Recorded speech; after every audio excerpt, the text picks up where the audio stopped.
Hello friends, आज फिर से मेरे वीडियो में आपका स्वागत है। आज आपको बताएंगे हम पॉलिटेक्निक साइंस का सब्जेक्टिव का आंसर दिखाने वाले हैं और ये क्लास 12th के लिए 2024 का। ठीक है, तो 2024 का पॉलिटेक्निक साइंस का क्वेश्चन पेपर सब्जेक्टिव का आपको आंसर दिखाने वाले हैं। इससे पहले आपको 2025 वाला भी मिल जाएगा और 2023 हो गया, फिर 22, 20 ये सारे का पॉलिटेक्निक का सब्जेक्टिव का आंसर की मिल जाएगा। प्ले लिस्ट बना हुआ है क्लास 12th आंसर, उसमें आपको सारे क्लास के सारे सब्जेक्ट का आपको सब्जेक्टिव में वीडियो मिल जाएगा, तो उसको आप जा करके देख सकते हैं।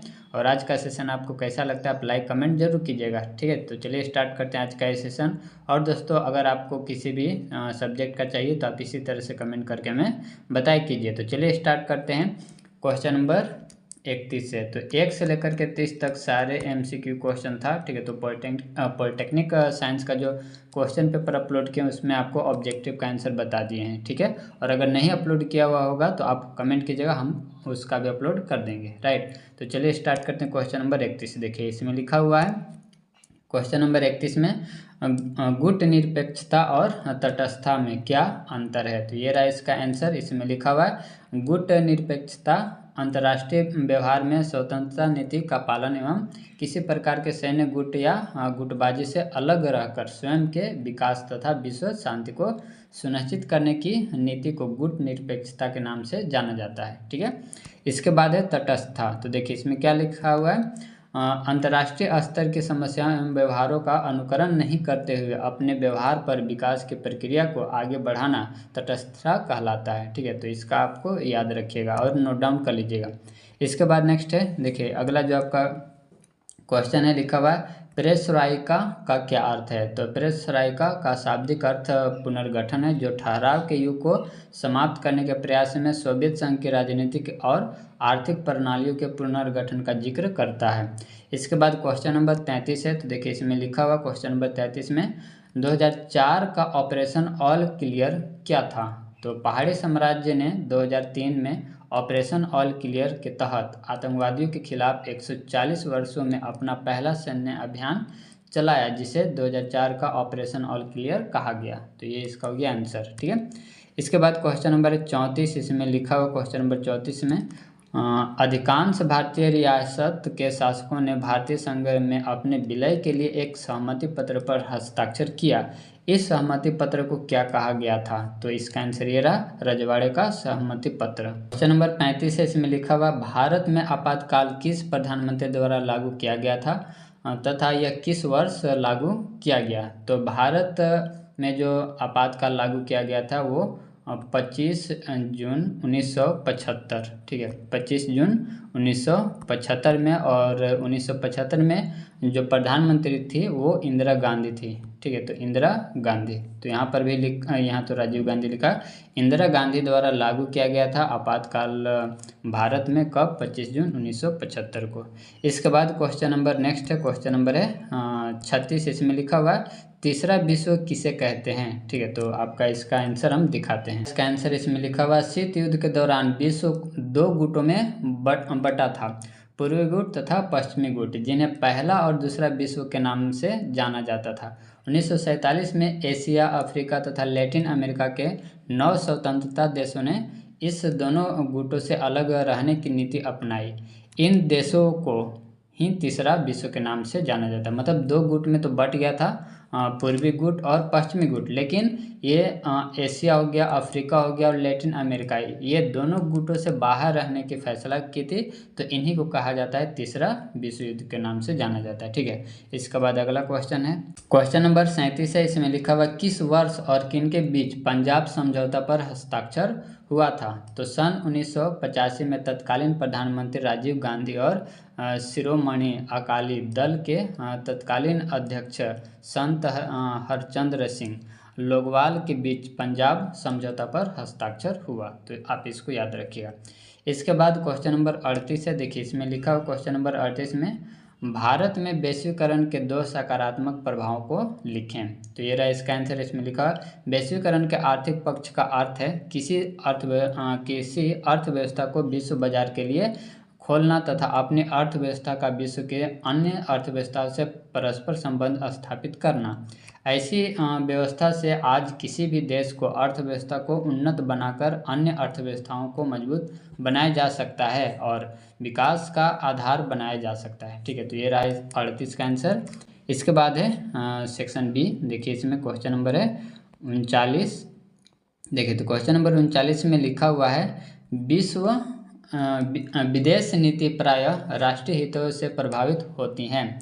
क्या आप इस कथन से सहमत हैं? अपने कथन के समर्थन में कोई दो उपयुक्त तर्क दें। तो ये रहा इसका आंसर। इसको आप देख लीजिए। लिखा हुआ है विदेशी नीति स्वयं को राष्ट्रीय हित के संदर्भ में परिवर्तित अंतर्राष्ट्रीय परिवर्तन में समायोजित करती है।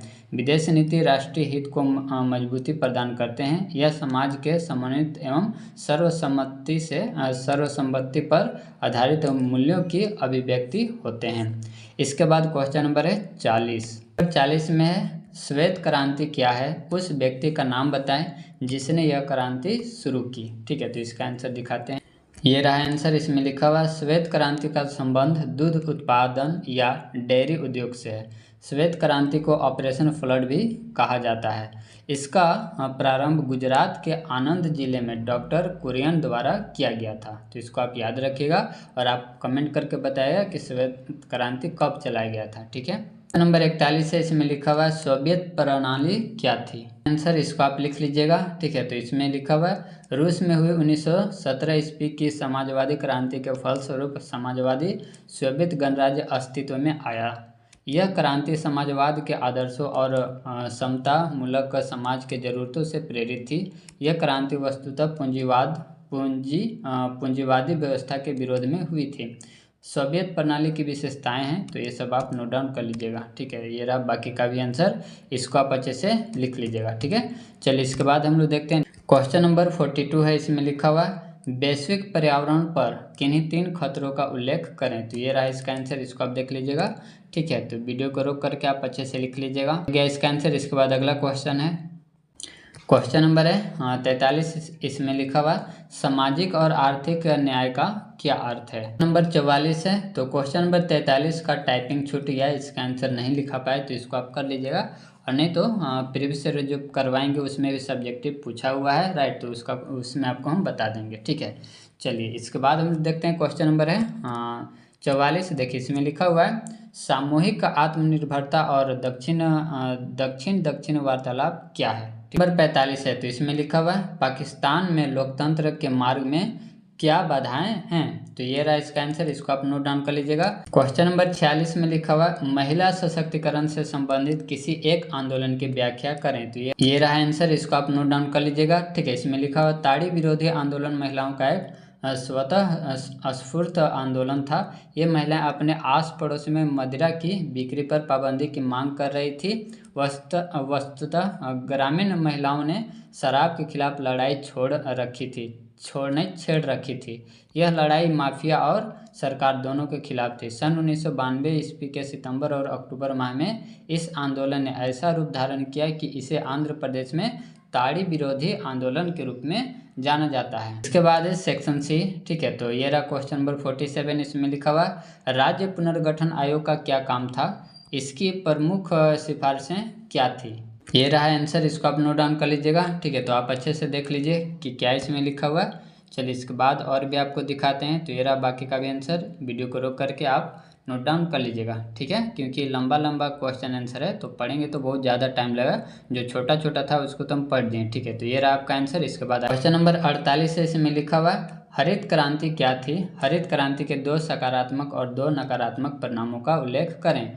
तो ये रहा हरित क्रांति का अर्थ और हरित क्रांति कब लाया गया था, ये भी आप याद रखिएगा। ठीक है, चलिए तो ये सब आप अच्छे से नोट डाउन कर लीजिए। ये यहाँ पर देखिए लिखा हुआ सकारात्मक परिणाम, ये रहा पहला परिणाम और ये रहा दूसरा। ठीक है, चलिए इसके बाद आपको आगे दिखाते हैं। तो और भी इसमें पॉइंट दिया हुआ, आप कोई भी 2 गो या 3 गो आप याद कर सकते हैं। ठीक है, चलिए इसके बाद आगे चलते हैं। नेक्स्ट है ये रहा ये हो गया हरित क्रांति का नकारात्मक परिणाम। तो ये रहा इसमें लिखा हुआ है, इसको आप देख लीजिए। अब बाकी का भी आंसर इसको आप अच्छे से लिख लीजिएगा। चलिए इसके बाद नेक्स्ट क्वेश्चन है क्वेश्चन नंबर 49। नंबर 49, तो देखिए इसमें क्या लिखा हुआ, गठबंधन का युग 1977 में केंद्रीय स्तर पर शुरू हुआ और अब तक जारी है। विवेचना करें। गठबंधन का मतलब होता है कि जब एक पार्टी दूसरे पार्टी से मिल करके सरकार बनाती है तब उसको कहते हैं गठबंधन। ठीक है, तो उसी का युग 1977 से चल रहा है, जो कि अभी तक जारी है। ठीक है, तो और आपको भी पता होना चाहिए कि जो एनडीए का सरकार है, मोदी जी का सरकार है, राइट, तो बीजेपी तो है ही, प्लस में और भी कुछ पार्टियां मिली हुई है। तो जो एनडीए का सरकार है वो गठबंधन करके और सरकार चल रही है। ठीक है, तो ये सब आप न्यूज़पेपर वगैरह जरूर पढ़ा कीजिए, क्योंकि इससे बहुत सारी जानकारी आपको मिल सकती है। ठीक है, तो ये रहा इसका आंसर, इसको आप नोट डाउन कर लीजिए, राइट, और ये रहा बाकी का भी आंसर, इसको आप देख लीजिए। ठीक है, चलिए इसके बाद आगे चलते हैं। अगला क्वेश्चन है, क्वेश्चन नंबर है 50। तो देख लीजिए क्वेश्चन नंबर 50। इसमें लिखा हुआ है, पाकिस्तान के साथ भारत के वर्तमान संबंधों पर एक निबंध लिखें। ठीक है, तो वर्तमान यानी कि 2024 का क्वेश्चन पेपर है, तो उस टाइम का, लेकिन आपके लिए अभी के लिए आएगा, इसीलिए आपको कहते हैं कि पेपर वगैरह जरूर पढ़ें, अपडेट आप रहिए, ताकि क्या क्या हो रहा है वो सब कभी यहाँ पर जैसे क्या गया 5 नंबर में। ठीक है, तो यहाँ पर लिखना है, उसी तरह से अभी क्या हो रहा है देश के साथ, ठीक है, वो आपको जानकारी होना जरूरी है, राइट, तो आप जरूर वो सब पढ़ा करें। ठीक है, तो ये रहा इसका आंसर उस टाइम का। ठीक है, तो इसको आप देख लीजिए, और यहाँ पर पूरा इतिहास लिखा हुआ है। ठीक है, तो ये भी आप अच्छे से रीड कर लीजिएगा। ठीक है, चलिए इसके बाद हम लोग आगे चलते हैं। तो ये हो गया आंसर, इसको वीडियो को रोक करके आप अच्छे से नोट डाउन कर लेना। ठीक है, चलिए इसके बाद नेक्स्ट क्वेश्चन है, अगला आपका क्वेश्चन है क्वेश्चन नंबर 51। तेरा क्वेश्चन नंबर 51, इसमें लिखा हुआ है, हालांकि संयुक्त राष्ट्र संघ युद्ध और इससे उत्पन्न विपदा को रोकने में नाकामयाब रहा है, लेकिन विभिन्न देश अभी भी इसे बनाए रखना चाहते हैं। संयुक्त राष्ट्र संघ को एक अपरिहार्य संगठन मानने के क्या कारण है? तो ये रहा इसका आंसर। ठीक है, चलिए इसके बाद हम लोग आगे चलते हैं। तो ये रहा आंसर, इसको आप देख लीजिए। चलिए इसके बाद अगला आपका है, ये रहा 52। ठीक है, तो इसको आप देखिए, लिखा हुआ है, सोवियत संघ के विघटन के मुख्य कारण क्या थे, इसके क्या प्रभाव पड़े? तो ये रहा इसका आंसर। ठीक है, इसको आप देख लीजिए। चलिए इसके बाद, तो ये था दोस्तों आपके लिए 2024 का पॉलिटेक्निक साइंस का सब्जेक्टिव का आंसर। उम्मीद है कि आपको वीडियो पसंद आया होगा, तो लाइक कमेंट जरूर कीजिएगा, और भी किसी ईयर का चाहिए तो आप कमेंट जरूर कीजिएगा। लेकिन हाँ, यहाँ तक आपको 2020 तक आपको सब्जेक्टिव का आंसर की हम आप तक पहुँचाने का प्रयास कर रहे हैं। ठीक है, तो अपने दोस्त के पास जरूर शेयर कीजिएगा, और चैनल सब्सक्राइब जरूर कर लीजिएगा। तो चलिए मिलते हैं नेक्स्ट वीडियो में।